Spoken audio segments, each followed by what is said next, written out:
If you served during a period of war, or you're the widow or widower of someone who did, there's a VA benefit that can add over $2,000 a month to your household, and most people never file for it because the VA doesn't send you a letter about it, and the paperwork is intimidating enough to make people quit halfway through. It's called Aid and Attendance.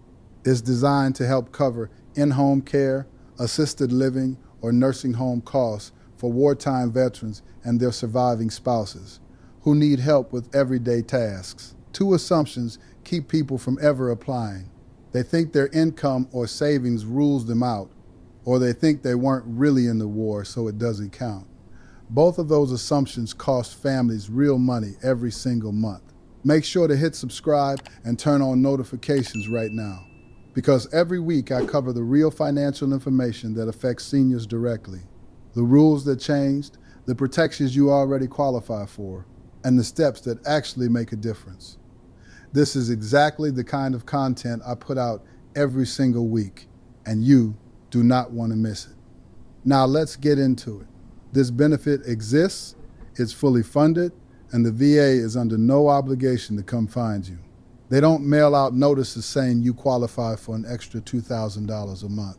They don't call widows and widowers to tell them their late spouse's service opened the door to monthly assistance. It sits in the system waiting for someone to apply.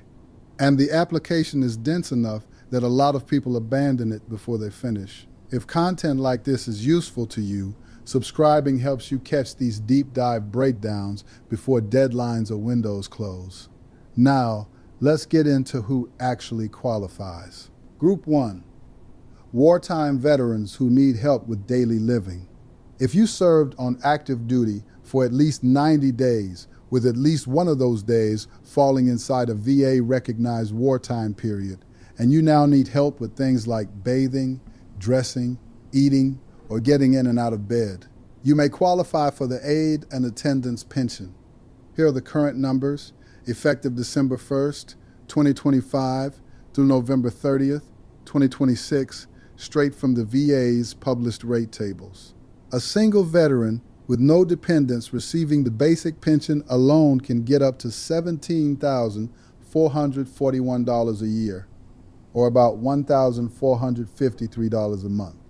Add aid and attendance, and that ceiling jumps to $29,093 a year, close to $2,424 a month.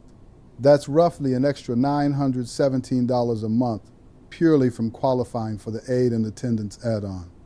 Over a decade, that's well over $116,000 in additional support most people never claim. Now, the wartime service requirement. This is where the biggest misunderstanding lives. The VA recognized wartime periods are World War II, December 7th, 1941, December 31st, 1946, the Korean War, June 27th, 1950, January 31st, 1955, the Vietnam era, February 28, 1961, May 7th, 1975, for those who served in country, or August 5th, 1964, May 7th, 1975, for everyone else, and the Gulf War era, which began August 2nd, 1990, and as of today, still hasn't been given an end date by the VA. You need 90 days of active duty total, with at least one day inside one of those windows. You do not need combat experience. You do not need to have deployed overseas. Stateside service counts.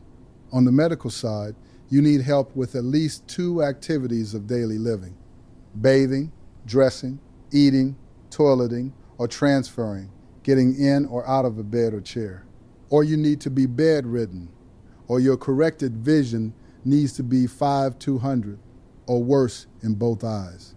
On the financial side, the VA checks your net worth against a limit that currently sits at $163,690 for 2026. But that figure is deceptive on its own. Deductions can shift you from over the limit to well under it, which I'll walk through shortly. If you think you might qualify, call the VA directly at 1-8008-27100 and ask specifically about the aid and attendance pension. Nobody on that line is going to bring it up unprompted. You have to name it. Group 2, surviving spouses, the most overlooked group of all. If your late husband or wife served on active duty during any of those wartime windows, you may be entitled to a surviving spouse pension with aid and attendance. For 2026, that comes to up to $18,697 a year, about $1,558 a month for a surviving spouse with no dependents.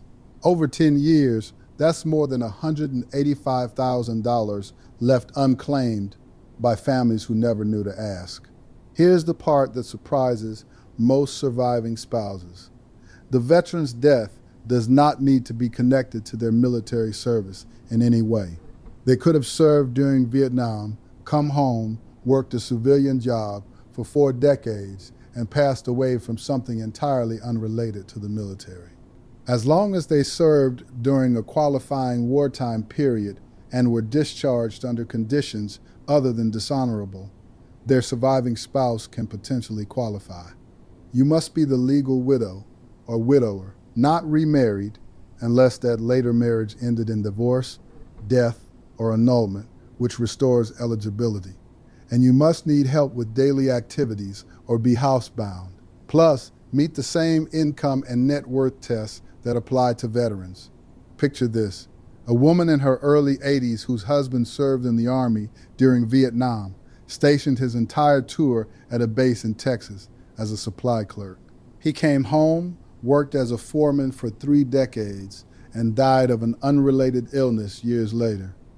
His widow now needs daily help with basic tasks because of arthritis, and she lives on a modest Social Security check. Under the current 2026 rates, she could be eligible for close to $1,558 a month in surviving spouse aid and attendance, potentially transforming her monthly budget. She may never find out unless someone tells her, because the VA doesn't proactively reach out to widows and widowers of wartime veterans. To apply, gather the veteran's DD-214 discharge certificate, the death certificate, your marriage certificate, and a physician's statement confirming your need for daily assistance. If the DD-214 is missing, I'll cover how to get a replacement copy in a moment.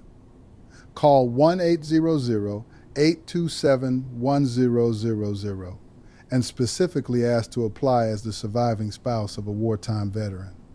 Group 3, I never saw combat, so it doesn't apply to me. This is the single biggest reason eligible people never file. The pension requires wartime period active duty, not combat, not deployment, not an overseas posting. A cook at a stateside training base, a mechanic on a domestic installation, a clerk who never left the country. All of them meet the service requirement if their active duty falls inside one of the recognized wartime windows and totals at least 90 days. And remember, the Gulf War era began August 2nd, 1990, and the VA has never closed it. That means anyone who served on active duty anytime from 1990 through today, Desert Storm, later peacekeeping rotations, the Iraq invasion, or a stateside logistics assignment in the 2010s, meets the wartime service requirement. National Guard and Reserve members qualify too, but only for periods they were formally activated to federal active duty, not routine drill weekends. Don't rule yourself out based on your job title or where you were stationed. Your DD-214 shows your dates of service and discharge status. If it shows active duty inside a wartime window and 90+ total days, you've cleared the first hurdle. The medical and financial tests come next, and neither one asks whether you were in combat. Group 4, I make too much, or I have too much saved. This assumption trips up almost as many people as the combat myth. The VA doesn't just compare your gross income to a flat ceiling. It first subtracts your unreimbursed medical expenses, and for anyone paying for real care, those costs are often substantial. Deductible medical expenses include in-home caregiver costs, assisted living or nursing home fees, Medicare Part B and Part D premiums, supplemental insurance premiums, prescription copays, durable medical equipment, adult daycare, and transportation to medical appointments. Here's how that plays out. Imagine a veteran with $3,000 a month in combined pension and Social Security income who's living in an assisted living facility that costs $4,500 a month. The VA counts that facility cost as an unreimbursed medical expense, dropping countable income to zero. The VA doesn't count negative income. It simply floors it at zero. Despite $36,000 a year in gross income, this veteran's countable income for pension purposes is zero, and the door to qualifying is wide open. On the asset side, the current 2026 net worth limit is $163,699, but your primary residence is completely excluded from that count, regardless of its value, along with one vehicle and ordinary household belongings. A veteran with a $400,000 home, a paid-off car, and $100,000 in savings has a countable net worth of $100,000, comfortably under the limit. Don't self-disqualify based on your income statement or your home's appraised value. Let the VA actually run the numbers. Bring documentation of every out-of-pocket medical expense, since each one lowers your countable income and moves you closer to eligibility. Group 5, ready to apply the documents that make or break your claim.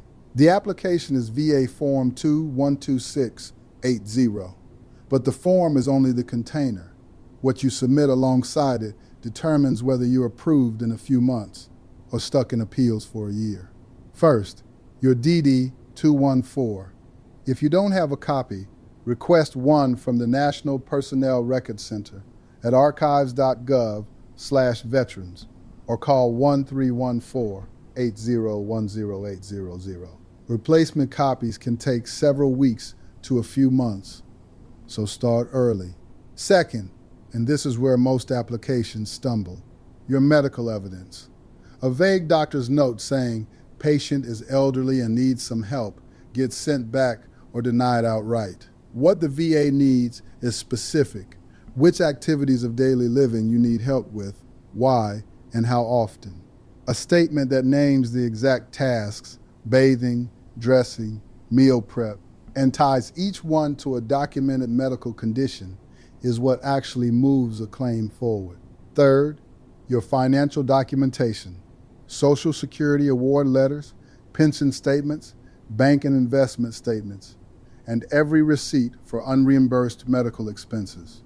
Surviving spouses also need the veteran's death certificate and marriage certificate. A complete application typically takes 3 to 6 months to process. An incomplete one can stretch past a year because the VA sends it back for missing evidence and the clock restarts. You can file for free yourself or work with an accredited representative from the American Legion, VFW, or DAV, all of whom help veterans file at no charge. Group 6. If you've been denied, a denial isn't final. You have 1 full year from the decision date to appeal, and you have 3 routes: a supplemental claim, adding new evidence, usually a stronger medical statement; a higher level review, a senior reviewer re-examines the existing file for errors with no new evidence; or a board appeal before a veterans law judge, the most thorough option but also the slowest. The most common denial reasons: medical evidence that was too vague, fix it with a specific detailed physician statement; net worth miscalculated because deductions or exclusions weren't applied correctly; service dates that didn't clearly show wartime period active duty; or a discharge characterization issue, which can sometimes be resolved through a formal character of discharge determination. One warning: some companies charge thousands of dollars for VA pension assistance. A handful are legitimate but overpriced. Others are scams. Accredited representatives from the American Legion, VFW, and DAV do this work for free, including appeals. Never pay a private company for something available to you at no cost. Whether you're a wartime veteran needing daily help, a surviving spouse, or someone who has ruled themselves out based on old assumptions, the same message applies. Call 1-800-827-100 and ask specifically about the aid and attendance pension, which currently runs up to roughly $2,424 a month for veterans and about $1,558 a month for surviving spouses, even when the veteran's death had nothing to do with their service. Combat is not a requirement. Wartime active duty is, and the Gulf War era has remained open since 1990, so far more veterans qualify than realize it. If your income or savings seem too high, don't self-disqualify. The VA deducts unreimbursed medical expenses before comparing you to any limit. When you apply, a detailed physician statement is what actually gets claims approved quickly. And if you've already been denied, you have a full year to appeal with free help available through accredited veteran service organizations.